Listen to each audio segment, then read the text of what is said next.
hope you all are doing well. Today I'm back with one of the most interesting video.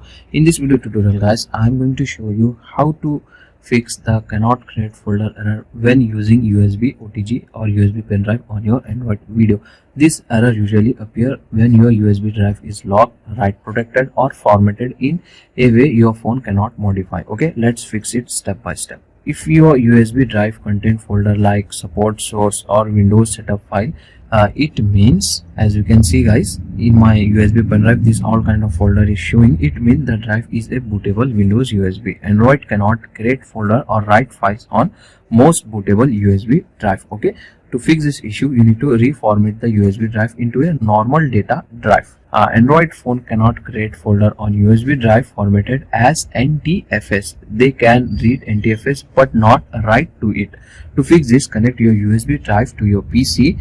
Okay, first right click on it, select format, choose EXFAT32. Okay, click on start. After formatting, reconnect your USB pen drive to your phone. As you can see guys, I have connected. Open your pen drive and just from here now create your folder name. Now your folder name will successfully created.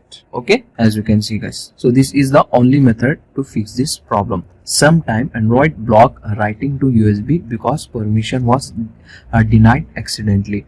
To check this guys, disconnect the USB pen drive from your phone, reconnect it. When the pop-up appear on your notification panel, just need to tap on allow. Okay, if you click deny earlier, restart the phone and try again.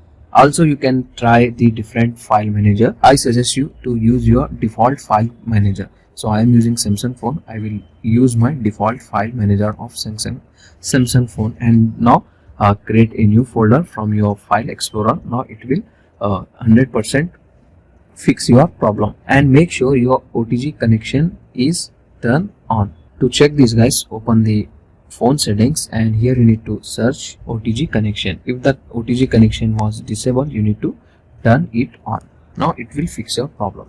So 90% of the problem will fix by formatting the USB to EXFAT32 and enabling the OTG permission. You are able to create a folder and copy file without any error. If this video helped you, make sure to like, share and subscribe for more helpful tutorials. Thanks for watching. See you in the next one.